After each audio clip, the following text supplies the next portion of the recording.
నమస్తే, welcome to our channel. నేను మీ సిరి.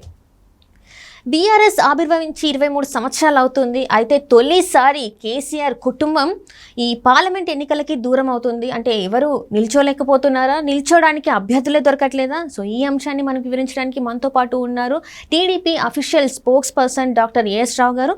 నమస్కారం సార్. నమస్తే సిరి. సార్, ఇప్పుడు చూస్తుంటే 2001లో బీఆర్ఎస్ పార్టీ ఆవిర్భవించింది, అంటే వచ్చింది, కేసీఆర్ తీసుకొచ్చారు. తర్వాత అప్పటి నుంచి ఇప్పటివరకు చూస్తుంటే వాళ్ళ కుటుంబంలో ఎవరో ఒకరు ఖచ్చితంగా పార్లమెంట్ ఎన్నికల్లో ఉండేవాళ్ళు. కానీ ఈసారి మాత్రం వాళ్ళకి గడ్డు కాలం అని చెప్పుకోవాలా. అంటే వాళ్ళ ఫ్యామిలీ నుంచి ఎవరు కూడా నిల్చోలేని పరిస్థితి. ఇంకొకటి ఏంటంటే వాళ్ళ ఫ్యామిలీ కాకపోయినా ఎవరైనా అభ్యర్థి నిల్చోబెడదామన్నా కూడా అభ్యర్థులు దొరకలేని పరిస్థితి ఎందుకు వచ్చిందంటారు అసలు? ఇప్పుడు గత దశాబ్ద కాలంగా తెలంగాణ ప్రజానికాన్ని, తెలంగాణ రాష్ట్రాన్ని మొత్తం ఒక రాబందులాగా దోసుకుంటారు కుటుంబ సభ్యులందరూ కూడా. ఒక్కొక్కరు ఒక్కొక్క రంగంలో మొత్తం దోసుకున్నారు.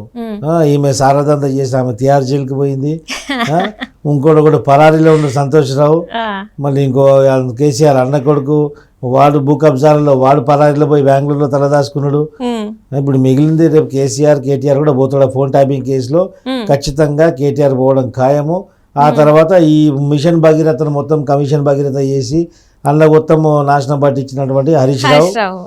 ఆ తర్వాత ఈ యొక్క మొత్తం దేశంలో అతిపెద్ద కుంభకోణం కాళేశ్వరం అలియాస్ కామేశ్వరం చేసిందంతా కూడా ఈ యొక్క మన చిచ్చనే కేసీఆర్. మరి తర్వాత ఈ మన 6 అడుగుల లంబు హరీష్ రావు. వీళ్ళందరూ కూడా రేపు తిహార్ లాంటి క్లబ్లు మొత్తం అని తయారు చేస్తున్నారు.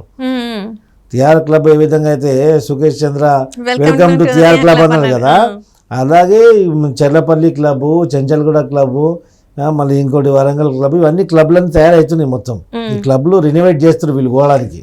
అదే కదా, ఇప్పుడు మళ్ళీ మనం చూస్తున్నట్టయితే 10 సంవత్సరాల కిందట తెలంగాణలో, అంటే తెలంగాణ సాధించింది ఎట్లా అంటే, మేము సావు నోట్ల తాలకాయ పెట్టినా నేను సచ్చినా సరే నేను తెలంగాణ సాధించడానికి సచ్చేటోడిని అని చెప్పిన కేసీఆర్ గారు ఇప్పుడు మళ్ళీ ఏంటంటే కూతురు అరెస్ట్ అయితే కూడా గింత నోరు విప్పలేడు.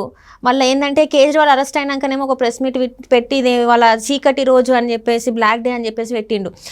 అయితే ఇక్కడ చూస్తున్నట్టయితే ఇప్పుడు ఏంటంటే ఈ 10 సంవత్సరాలలో అయితే ఎంతైతే దోచుకున్నాడో అదంతా వెనకాలేసి ఆల్రెడీ పంపించిందంటారా బయటికి? అంతా ఎక్కడెక్కడ పెట్టాలో అక్కడెక్కడ పెట్టేసిండ్రు. ఈరోజు హైదరాబాద్ నగరంలో ఉన్నటువంటి మాల్స్, షాపింగ్ మాల్స్, కాంప్లెక్స్ అన్నీ కూడా కేటీఆర్ దాంట్లో ప్రమేయం ఉంది, పార్ట్నర్షిప్ ఉన్నది.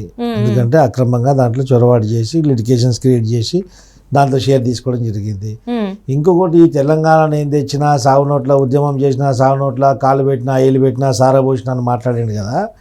ఇవన్నీ కథలన్నీ కాకమ్మ కథలు. ఉద్యమం చేసింది కవులు, కళాకారులు, విద్యార్థులు, అమరవీరులు. వాళ్ళు ప్రాణాహుతి చేసుకొని తెలంగాణ కొరకు వాళ్ళ ఆత్మ బలిదానం చేసి వాళ్ళు తెలంగాణ సాధించారు. అలాంటి తెలంగాణని ఉద్యమాన్ని ఉద్యమకారులను పిచ్చోళ్ళని చేసి మోసం చేసి ఆ ఉద్యమాన్ని హైజాక్ చేసి నువ్వు ముఖ్యమంత్రి గద్దె మీద కూర్చొని అనేక వర్గాలను అన్యాయం చేశావు. దళితులు ముఖ్యమంత్రులు చేస్తాని, బీసీలని ఫెడరేషన్స్ ఇస్తాని, కార్పొరేషన్ చేస్తాని, అనేక మందిని మొత్తం అన్ని సామాజిక వర్గాలను నాశనం చేశావు. దేశంలోనే మొట్టమొదటిసారిగా ఒక దళిత రైతులని బేడీ లేచి రోడ్లపైన తిరిగించి 3rd డిగ్రీ ప్రయోగించింది ఈ యొక్క కేసీఆర్. అదేవిధంగా అనేక రంగాల్లో వీళ్ళు దోసుకున్నారు. ఈయన చేసినటువంటి ఉద్యమం తెలంగాణ వచ్చడా కేసీఆర్ సచ్చడా అని కాదు. ఆ రోజు కేసీఆర్ లోపల సావు నాటకం చేసిన లోపల నాటకం అంటారు. కేసీఆర్ మేము ఉన్నాం కదా, ఒక డాక్టర్ నేను నిమ్స్లోనే ఉన్నా కదా ఆ రోజు, నాకు తెలుసు కదా కథ అంతా. మేము కూడా ఆ రోజు ఉద్యమంలో పాల్గొన్నాం కదా. తెలంగాణ డాక్టర్లే ఉండాలని చెప్పి ఎవరిని రానియకుండా మేమందరం బయట పహారా చేసినాం ఆ రోజు. మళ్ళీ మీరు అందరూ చూసిండ్రు కదా, మరి అప్పుడు మరి మీరు ఎందుకు నోరు విప్పలే? మళ్ళీ మరి దొంగ ఉద్యమం చేస్తాడు అని చెప్పి ఆ రోజు తెలంగాణ ఏ విధంగా అయినా తెలంగాణ సాధించుకోవాలని చెప్పేసి ఒక అక్కస్తుడు అందరం ఉన్నాం. ఈ బక్కుని అడ్డం పెట్టి ఏదో కూడా అయిపోతుందని మేము ప్రయత్నం చేసినాం. ఈ ఉద్యమం నేనే చేసినాం, ఎవరు చేయాలని చెప్తున్నాను కదా. ఇప్పుడు లోపల పోయిన బతుకమ్మ మీద ప్రమాణం చేసి నువ్వు మాట్లాడు. ఆమె బుట్టలో పెట్టుకుని ఇడ్లీ తెచ్చి నువ్వు తిన్నావా లేదా చెప్పరా నాయన? ఇట్లా చేస్తాడు చెప్పండి. మేము చూసినాం కదా లోపల ఉండి ఉట్టిగా నాటకం చేసుకుని 4 రోజులు గడ్డం పెట్టకుండా ఆ ఉన్న పర్సనల్కి ఇంతే. ఆ బొక్కల కూర లేని బొక్కలు అవన్నీ అవి ఏముంటాయి? 4 రోజులు ముఖం గడిపేయకుండా అట్లనే పెట్టినా మొత్తం రోడ్డు మీద ఉన్నట్టు బిచ్చగాడిలాగా ముఖం తయారైంది. ఏదో కేసీఆర్ చచ్చిపోతుందని చెప్పి ఆ ఫోటోలు బయటకు వచ్చినాయి. అదొక తమాషా అయిపోయింది. అంతేగాని ఆ ఉద్యమం ఉపవాసం లేదు, దీక్ష లేదు. అది అంటే ఇంతమంది చచ్చిపోయినారు కదా, ఇంతమంది ప్రాణత్యాగాలు చేసిండ్రు, మరి వాళ్ళందరికీ ఎందుకు ఈ రోజుకి కూడా సరైన విలువ లేదు? అంటే విలువ ఇస్తారా మీరు అందరూ? ప్రాణత్యాగం చేసిన ప్రతి ఒక్క మేము వ్యక్తిగతంగా మేము కానీ మా పార్టీకి అందరూ విలువ ఇస్తుండ్రు. కేసీఆర్ కుటుంబం వాళ్ళకు విలువనియలేదు. అమరవీరులని విస్మరించారు కాబట్టి వాళ్ళ ఉసురు తలిగి వీరు నాశనం అయిపోయారు. ఏ విధంగా అయితే అమరవీరులలో శ్రీకాంతాచారి 20 ఏళ్ళ సంవత్సరాల పిల్లగాడు రేపు మా తల్లిదండ్రులు అల్లారి ముద్దుగా పెంచుకొని రేపు నా కొడుకు ఉద్యోగం సంపాదించి మాకు ఆసరా అవుతారంటే చెట్టెత్తు కొడుకుని నా పొట్టన పెట్టుకున్నాడు కేసీఆర్. అలాంటప్పుడు వాళ్ళ కుటుంబానికి నువ్వు ఎంత సహాయంగా ఉండాలా, చేదోడు బాదోడుగా ఉండాలా, కంటికి రెప్పలాగా వాళ్ళ కుటుంబాన్ని చూసుకోవాలి. ఆ తెలంగాణ సమాజం, తెలంగాణ ప్రభుత్వం యొక్క బాధ్యత. కానీ విస్మరించి దొంగలకు తెలంగాణ వ్యతిరేకించిన వాళ్ళు దోపిడీదారులని భూ కబ్జాదారులకు నువ్వు ఎమ్మెల్సీలుగా పంపించినావు. ఎందుకు శ్రీకాంతాచారి తల్లికి ఎందుకు ఇప్పటిదాకా ఒక ఎమ్మెల్సీ ఇస్తే ఏమైంది? నీ బిడ్డకి ఎమ్మెల్సీ అవసరమా? అలా అర్హులు గారనుకుంటారేమో మరి ఆయన. అంటే వాళ్ళు చదువుకున్నారో లేదో అని వాళ్ళకి అసలు అది అర్థమవుతుందో లేదో అని చెప్పేసి ఆయన అనుకున్నాడేమో, అందుకే ఇయ్యలేదేమో. కానీ ఆయన చెప్పిండు కదా అర్థమవుతుందో లేదో కదా. ప్రమాణ స్వీకారం చేసే పత్రం కూడా చదవనీకే, ప్రమాణ స్వీకారం కూడా చేయడానికి పలకడానికి రానోడికి నువ్వు ఎమ్మెల్యే పదవి ఇచ్చావు, ఎమ్మెల్యే సీట్ ఇచ్చావు. ఇక్కడ నుంచి మహిళలను ట్రాన్స్ఫర్ చేసేటువంటి షకీల్ లాంటి బ్రోకర్ నువ్వు ఎమ్మెల్యే టికెట్ ఇచ్చావు. గవర్నమెంట్ భూములు కబ్జాలు చేసుకొని షాపింగ్ మాల్ కట్టుకుని ఆర్మూర్లో నీ పాండుకు నువ్వు టికెట్ ఇచ్చావు. ఇంకెవరికి ఇవ్వలేదు నువ్వు, ఇంకెవరికి నువ్వు ఇవ్వలేదు. మల్లారెడ్డి కంటే చదువు వస్తుందా? పూలు అమ్మినా, పాలు అమ్మినా, రకరకాల అన్ని అమ్మినా అని చెప్పిన అన్ని అమ్మినా ఎక్కడ పోయినాయి? ఇప్పుడు సమర్థత గురించి మాట్లాడితే నీ పార్టీలో ఉన్నటువంటి క్యాబినెట్ మంత్రులకు ఎంత సమర్థత ఉందో అందరికీ తెలుసు. మహమూద్ అలీకి ఏముంది సమర్థత చెప్పండి? మహమూద్ అలీ వార్డు మెంబర్కి కూడా గెలవడు. అలాంటివి తీసుకొచ్చి మైనార్టీలను పెట్టుకున్నావు. ఏ విధంగా ఉన్నది అంటే శ్రీకాంతాచారి తల్లికి చదువు రాదా? ఎవరు లేరా? అలాంటి కుటుంబాలకు ఎందుకు ఇవ్వలేవు? ఒక ఎమ్మెల్సీ గానో ఒక రాజ్యసభ గానో పంపించింటే తెలంగాణ అమరవీరుల సమాజం అంతా ప్రాణదాగా 10 మంది చనిపోతే అలాగే ఒకరిద్దరికైనా నువ్వు న్యాయం చేయాలా? ఏ ఒక్కరిని పట్టించుకోలేవు.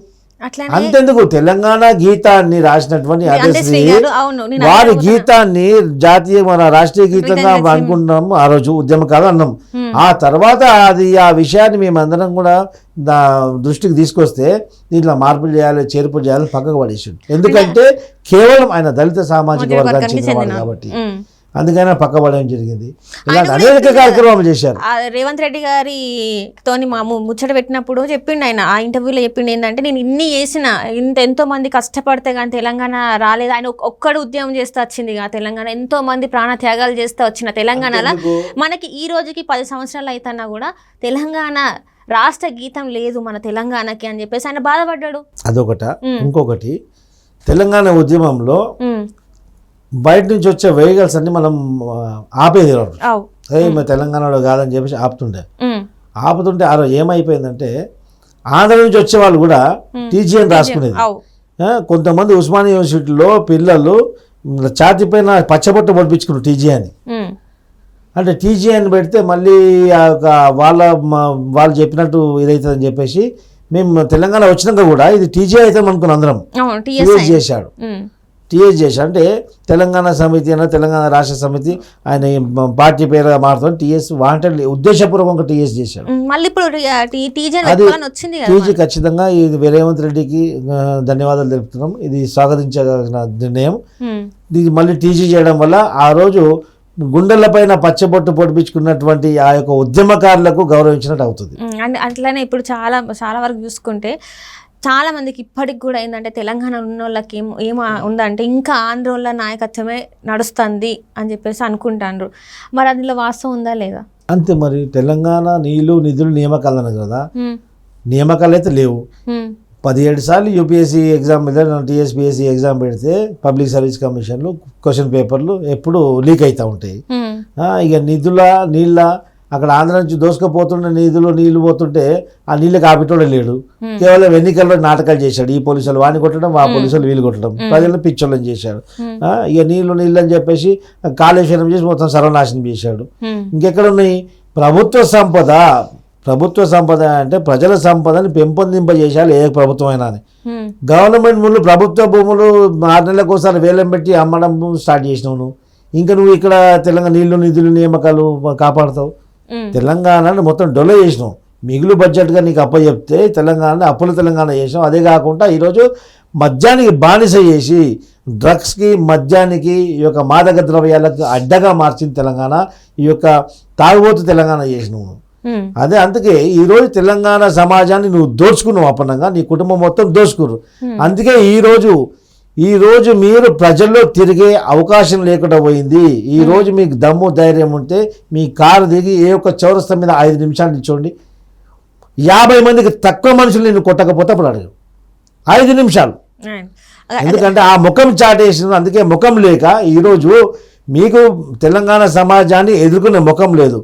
దాని కారణం చేతనే ఈరోజు మీరు పార్లమెంట్ ఎలక్షన్స్లో మీ కుటుంబం ఎవరు పోటీకి దిగట్లేదు. మీ కుటుంబం కాదు, మీ పార్టీ తరఫు నుంచి ఎవడు పోటీకి రారాబాయి అంటే కూడా ఎవడు ఫోన్ కాల్ని ఎత్తట్లేదు. ఇప్పుడు మిగిలింది ఎవడు? మా పార్టీలో మొన్న తరిమేసినోడు కాసాని జ్ఞానేశ్వర లాంటోడు, కుంటోడు, గుడ్డోడు, పిచ్చోడు, అలాంటోడు, భూ కబ్జాదారుడు, క్యారెక్టర్లెస్ ఫెలోస్ ఇప్పుడు నీ పార్టీ నుంచి ఎంపీ ఎలక్షన్లో నిల్చుంటున్నారు. అంతకంటే పరాకాష్ట ఏం కావాలా? మరి ఇప్పుడు రేవంత్ రెడ్డి గారు ప్రభుత్వం వచ్చిన తర్వాత ఇప్పుడన్నా మన తెలంగాణ లెక్కనే ఉంటుందా, ఇంకా మళ్ళీ ఆంధ్రలో పాలిస్తారంటారా?